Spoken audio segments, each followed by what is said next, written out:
한 주가 평안하셨습니까? 이번 주일부터 대림절 첫 주간입니다. 교회력의 시작이 대림절이고요.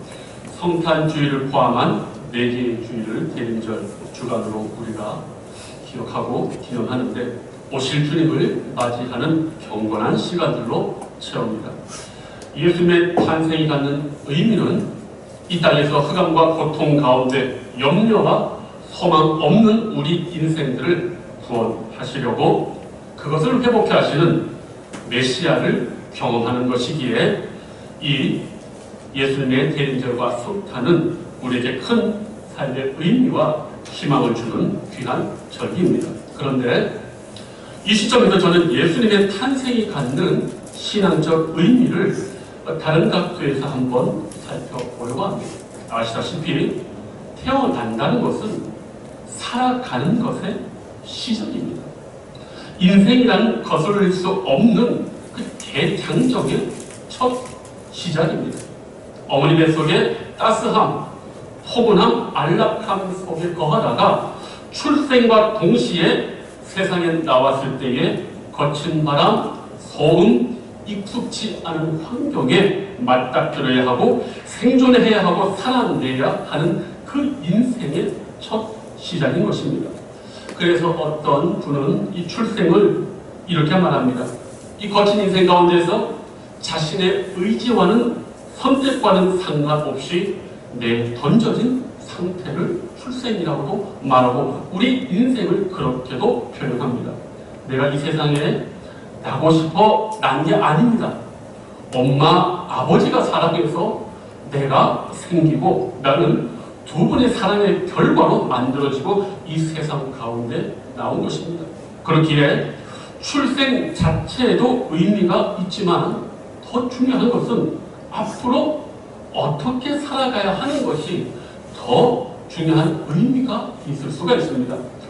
우리가 가정에서요, 특히 부부간에 서로의 생일 기념일을 챙깁니다. 남편들이 아내를 위해서 꽃을 선물합니다. 감동이 없는 거 보니까 이거 안 하시는 남성분들이 많이 계신 것 같은데요. 지하철 가면요, 8,000원에서 15,000원 하는 다양한 꽃들 많거든요. 생일날 주지 마시고 틈만 나면 드리세요. 우리가 기념일을 오해하는 게 있습니다. 뭐냐 하면 그날 하루 잘해준다. 그 다음부터는 안 한다. 이거 기념일을 잘못 이해하고 있는 겁니다.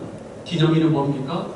그날 그렇게 내 아내와 내 남편을 위해서 축하해주는 그것을 기본으로 해서 그 다음날부터 계속해서 그렇게 하겠다는 게 기념일인데 우리는 기념일은 한 날만 반짝하고 생각하지 않는 게 많아요. 그렇지 않습니다. 기념일은 바로 그런 겁니다.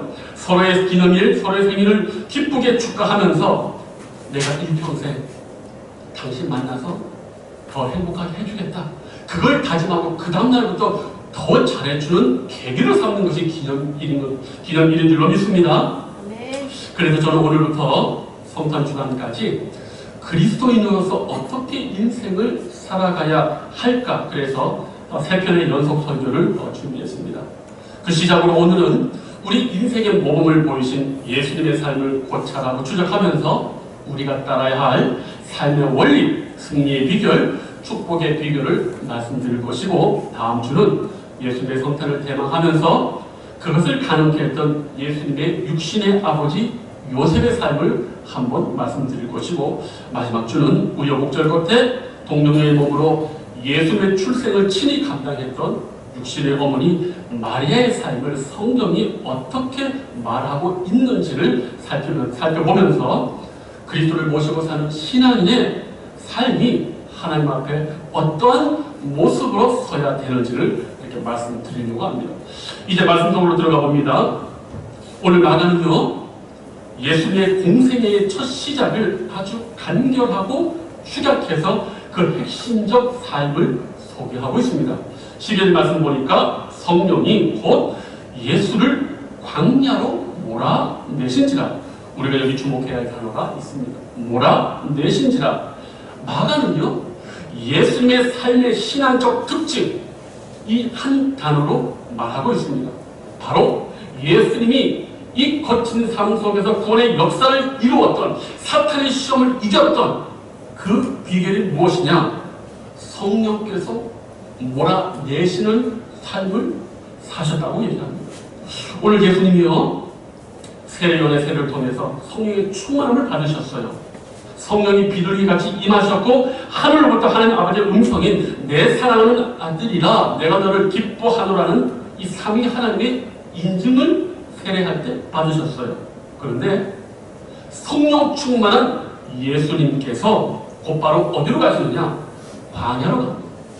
그런데 이 말씀이 워낙 잘 알려져 있지만 정확하게 이 말씀을 깊이 이해하지 않고 보지 않으시는 성도님들이 무슨 얘기를 하냐면은 성령 충만 받으신 후에 사탄이 예수님을 광야로 이끌고 가서 이제 시험했다라고 이렇게 오해들을 하십니다.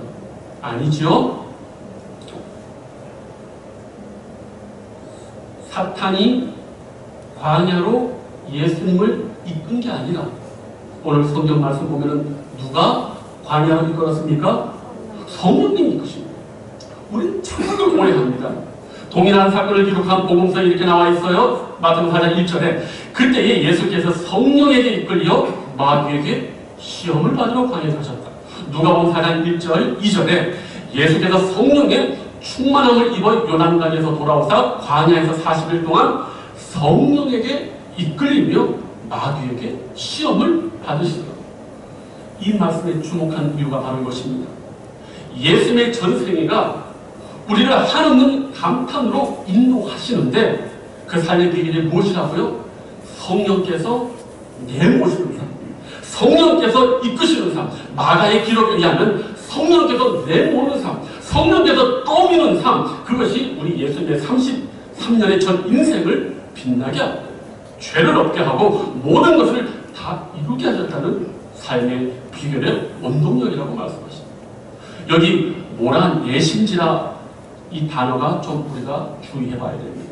이 단어를요, 많은 번역본에서는 이렇게 번역합니다. 성령이 그를 쫓아냈다. 성령이 그를 내몰았다. 부드러운 번역은 성령이 그를 보냈다라고 얘기합니다. 이 단어는 지금 성령이 예수님을 광야로 내모실 때도 사용되고 있지만 예수님께서 성령의 힘으로 귀신을 내쫓을 때도 이 단어가 딱 두 가지 영역에서 쓰여 있습니다. 대단히 강력한 단어인 것입니다. 즉 성령께서 예수님의 영혼의 중심부에서 강력하게 충동하시고 그 의지와 이성과 욕망을 제어하시고 하나님의 뜻대로 이끄심에 예수님께서 전적으로 맡기시면서도 자발적으로 살아가는 그 인생을 얘기할 때에 이 단어가 쓰여지는 겁니다. 그 반대도 당연히 있겠지요. 성령께서 내모시는 것이 아니라 사탄 마귀 육신의 소욕이 내모는 것에 내 자신을 맡겨버리는 것, 그게 바로 모든 인생들이 죄악 가운데 범죄하고 실패하는 이유가 되는 겁니다. 우리가 우리 인생을 바라보는 아주 중요한 시각이 되는 것을 깨달아야 됩니다. 무엇입니까? 우리 인생은 하나님의 성령이 나를 내모시느냐, 아니면 사탄이 나를 주장해서 육신의 소욕이 나를 내모시느냐, 이 두 가지 삶밖에 없습니다. 이것의 중요성을 깊이 묵상하고 강력하게 주장한 신앙의 위인이 있습니다. 바로 종교개혁자 마틴 루터. 루터가요, 자신의 삶과 인간들의 삶을 깊이 이렇게 성찰해 보니까 인간이 삶의 주도권을 가진 존재가 아니라는 결론을 내렸어요. 무슨 말이냐면 자기 삶을 돌이켜보니까 자신이 후회 없이 진실되고 산 순간들은 어찌됐든 성령이 충만한 순간, 그런데 자신이 죄악되고 자신이 범죄했던 순간들은 영락없이 마귀와 육신의 생각에 사로잡혀 있었던 그러한 삶의 순간들인 것을 발견했습니다. 그래서 그가 경험하고 확신을 내린 결론이 무엇이냐? 인간은 자신의 삶을 스스로 결단하고 스스로 선택해서 사는 것 같지만 실상은 성령께서 주도하는 삶이냐, 아니면 사탄이 자기를 주도하여 사는 삶이냐, 이 두 가지밖에 없구나라고 그런 깨달음을 이루었습니다. 이것을 대대적으로 드러내고 촉발한 사건이 그 유명한 에라스무스와 루터의 자유의지 논쟁이었습니다. 에라스무스는 이런 말을 했습니다. 인간은 자유의지를 가지고 있고 그것을 행사하고 그에 대한 책임을 지는 존재다. 즉 삶의 주도권이 자기에게 있다는 겁니다. 그렇기 때문에 구원에 대한 책임도 본인에게 있다는 겁니다. 이 사람의 주장에 의하면 이런 비유가 적절할 것 같아요. 사람이요 수영을 하지 못하는데 바다에 텅텅 빠져버렸습니다. 그런데 이 사람을 구출하려고 사람이 수영을 치거나 보트가 와서 이렇게 구명보트를 던져줍니다. 그러면 그 사람은 힘을 내서 그 구명보트의 그 튜브를 받으면 살까요 죽을까요? 사는 것입니다. 이 사람은 인간의 의지, 인간의 구원의 책임을 그렇게 받습니다. 인간이 하나님이 주시는 구원의 선물을 받아 누리고 안 받아 누리는 것은 그 사람의 책임이다 라고 이렇게 봤어요. 왜? 인간은 자유의지가 있으니까. 그런데 루터는요 인간의 조건 자체를 그렇게 보지 않았어요. 그는 그런 비유를 선호하지 않았어요. 그럼 구원에 관한 한 인간은 어떤 상태인가?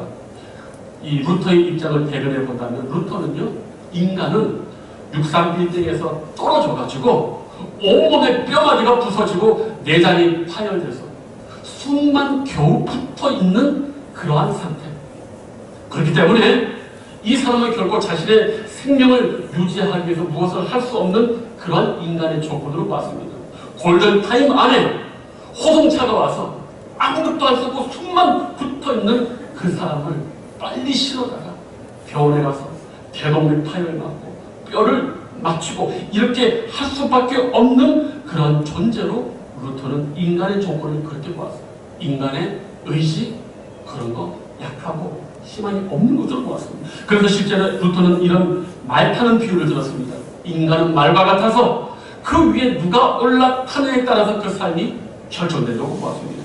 성령께서 그 위에 타시면 성령의 인도함 속에 의의 길로 걸어갈 것이고 그 위에 사탄이 올라타면 자기의 서력대로 음란과 탐욕과 시기 질투 중상모략의 삶으로 인도되어지는 그러한 존재로 우리 인간을 묘사를 했습니다. 여러분 어떻습니까? 좀 와닿습니까? 현대 와서요 이런 모순된 인간의 삶에 대해서 깊게 성찰한 철학자, 학교에서 배웠지만 별로 우리가 관심을 갖지 않은 철학자가 있어요. 이 사람은요 쇼펜하우어라는 사람이에요. 이 사람은 지금까지 서양 철학자들이 인간을 대단히 합리적인 존재, 이성적인 존재로 보는 것에 반대했습니다. 서양 사람들은 이렇게 생각을 했어요. 플라톤 때부터 인간의 영혼과 육체가 있는데 육체는 별로 중요하지 않다. 인간의 영혼이 중요한데 그 영혼은 중요한 세 가지 기능이 있다고 봤어요. 뭡니까? 이성, 의지, 욕망으로 보았어요. 인간은 대단히 합리적인 존재이기 때문에 이 이성이 그 깨달은 말을 가지고 의지를 제어하고 욕망을 제어해서 선하고 진리인 삶을 추구하는 것이 인간이다라고 그렇게 보았습니다. 그런데 쇼펜하우어는 그것에 반대했어요. 실제로 사는 삶의 모습을 보니까 오히려 그와 정반대인 것을 그는 주목했습니다. 그는 이렇게 말했어요. 아니요. 인간은 욕망이라는 거대한 전철에 실려있는 존재다. 성도님들 기차 타보셨습니까? 기차가요 힘이 어마무시합니다. 수많은 사람 타온 것도 있지만 기차는요 엄청난 무게 철광석 이런 자재들을 싣고 움직이는데 쇼펜하우어는 보기에 인간의 의지, 인간의 이성보다도 인간의 욕망이 이렇게 무지막지한 힘을 가지고 있고 이 욕망이 이끄는 대로 인간은 겨우 거기에 실려서 어찌할 수 없는 그러한 모습으로 보았습니다. 우리 삶을 한번 돌이켜보십시오. 좀 그런 것 같지 않습니까? 우리가 말씀 듣고 깨닫고 진리 안에 산다고 하지만 한번 삶을 돌이켜보십시오. 과연 우리가 깨달은 대로 살아가고 있는지 아니면 그 말씀을 잠시 끼고 가고 충동대로 내 생각대로 그렇게 살고 있지 않습니까? 저는 이 비유를 야생마의 비유로 말씀드리고 싶어요. 야생마가 막 날뜁니다. 그것이 바로 우리 영혼 안에 날뛰는 욕망, 제어내지 못하는 욕망이죠. 막 날뛰는 거예요. 우리 이성과 우리 의지는 뭡니까? 그 욕망이 이끄는 대로 욕망이 모든 것을 이루는 결과를 그저 우리 이성은 내 자신을 합리화하면서 살아가고 있는 그런 모습이 아닙니까? 우리 연약한 모습들이 거의 다 그렇습니다.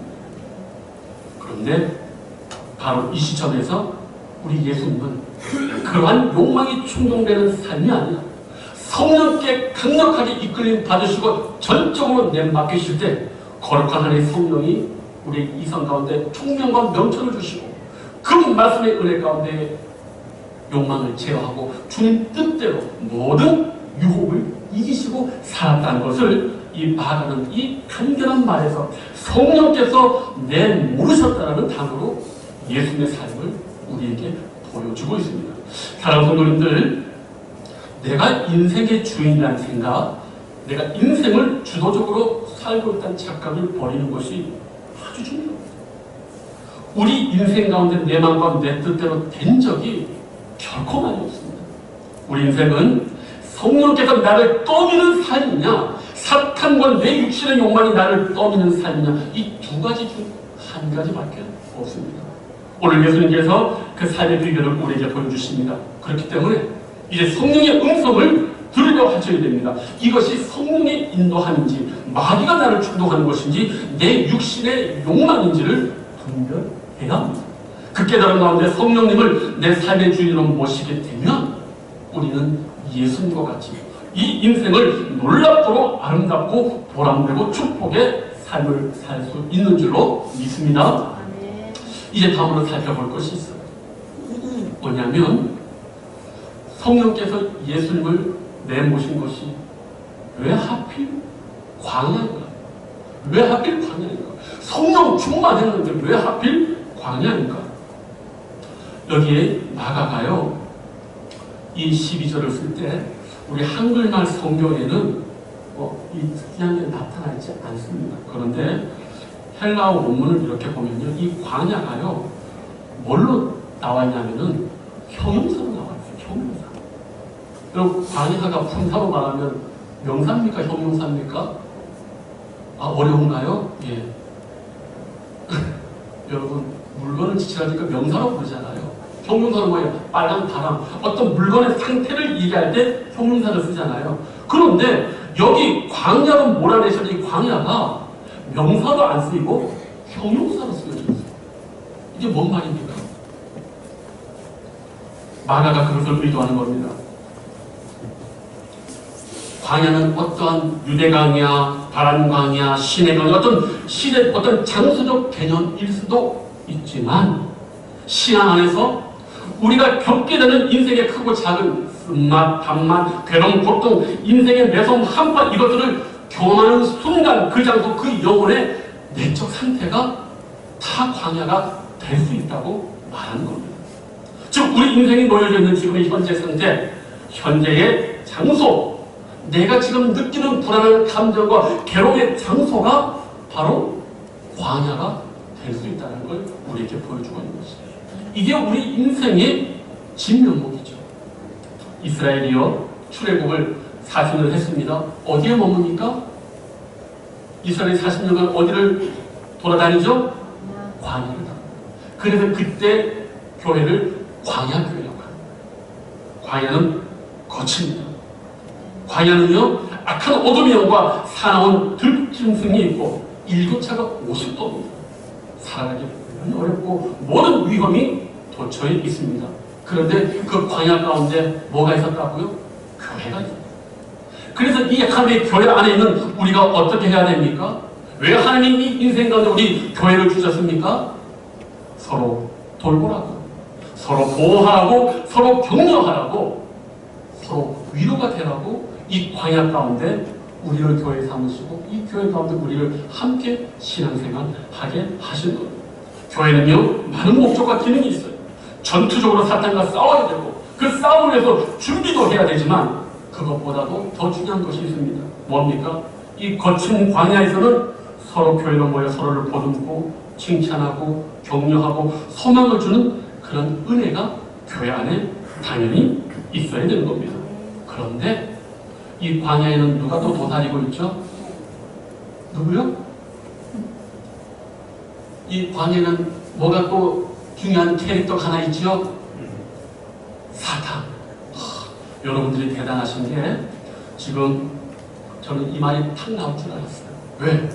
우리는 이 말씀을 보통 이야기할 때 뭐에 집중하냐면은 여기에서 예수님께서 사탄에게 받은 시험 3가지에 집중하는 경향이 있는데 마가는요 이 사탄에게 시험 받은 것을 얘기를 거의 안 합니다.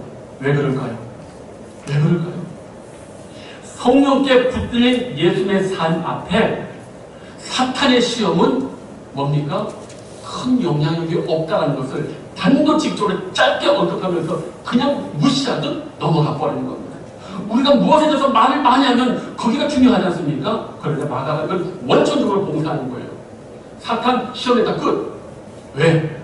우리 성령이 인도함 받은 예수님의 삶 앞에 사탄의 그러한 계략은 아무 의미도 큰 영향력이 없다고 이렇게 짧게 하고 맞춰버리는 거예요.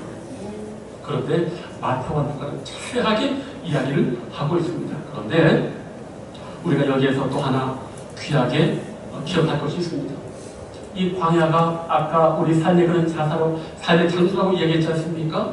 그렇기 때문에 우리가 이 인생을 이 세상을 바라볼 때 결코 만만하게 녹록지 않게 봐야 되겠죠. 그러나 거기에서도 우리가 힘을 얻을 수 있는 이유는 무엇입니까? 그 광야로 갔을 때에 예수님과 누가 있었냐 하면은 성령님이 계셨고 여기에 또 천사들이 수종 들고 있는 겁니다.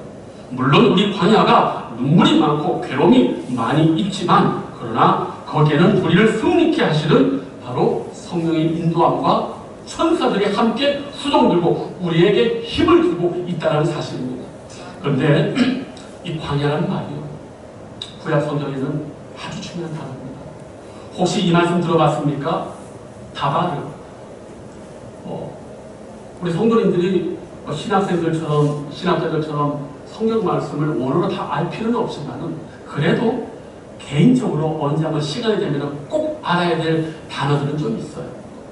구약 성경의 말씀을 이야기할 때 신약은 헬라로 로고스란 말을 잘 아시는데 구약 성경의 말씀은요 잘 모르실 거예요. 가까워서 한번 해볼까요? 다바르. 네. 그런데 왜 제가 이 말씀 드리냐? 말씀이 다바르인데 광야의 히브리 말이 뭔지 아십니까? 밑바르. 밑자 빼기는 다바르랑 똑같아요. 더 놀라운 사실이 뭔지 압니까? 지성소, 성소 가운데 1년에 한 번만 대제사장이 들어가는 지성소 이름이 뭐냐? 드비르. 다 똑같은 어근을 가지고 있어요. 광야가 세상에서 말하는 광야는 사람들이 거하지 않는 사막과 같이 버려져 있다. 의미가 없는 땅인데 구약 성경의 히브리 말의 광야는요 말씀과 지성소랑 의미를 공유해요. 뭔 말입니까? 광야는 하나님의 말씀이 있는 것이고 하나님의 임재가 동시에 있는 것이에요. 이것이 이 성경의 위대한 신앙적인 통찰입니다. 예수님께서 성령에 이끌려서 광야에 가셨는데 거기에 사탄만 있는 것이 아니라 동시에 무엇이 있습니까? 하나님의 말씀이 있고 하나님의 말씀이 임재하는 그 삶의 현장이 바로 우리가 사는 이 거친 광야라는 겁니다. 그렇기 때문에 우리가 승리할 수가 있는 것입니다. 오늘 우리가 예수님의 삶을 추격해서 보았습니다. 다른 것도 없습니다. 사탄 너무 두려워하지 마십시오. 마가처럼 짧게 공격하면 지나가 버리듯이 성령 안에 이끌림 받았다면 말씀이 나를 충동한다면 거기에 하나님의 인재를 경험할 수 있다면 예수님처럼 사탄의 시험 쑥 지나가 버리고 우리는 예수님이 그 강력한 가마적인 인생을 살았던 것처럼 우리 인생도 그렇게 살 수 있다고 오늘 마가는 예수님의 삶의 비결을 성령께서 광야로 내몰았다는 이 단어 하나에 예수님의 전 인생을 추격하고 승리할 수 있었던 비결을 우리에게 말씀해주고 있습니다.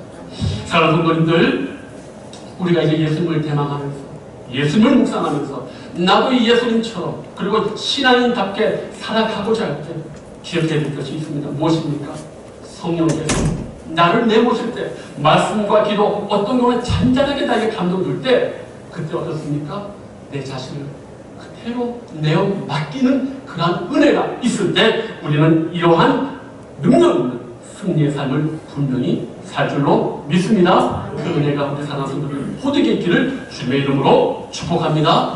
기도하겠습니다. 아버지 하나님, 우리 예수님께서 그 거친 인생 가운데에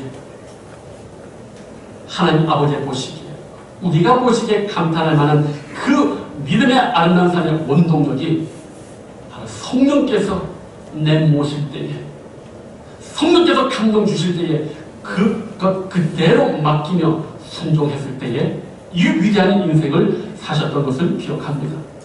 오늘 사는 우리 모든 성도님들에게 은혜 도와해 주셔서 성령에서 감동하실 때마다, 찬송 듣고 기도하고 말씀 드릴 때 하나님의 감동이 있을 때마다 그 감동하시는 내 자신을 내어 맡기는 거룩한 인생 되게 하여 주시옵소서. 감사를 주님께 드렸고 예수님의 이름으로 기도하옵나이다. 아멘.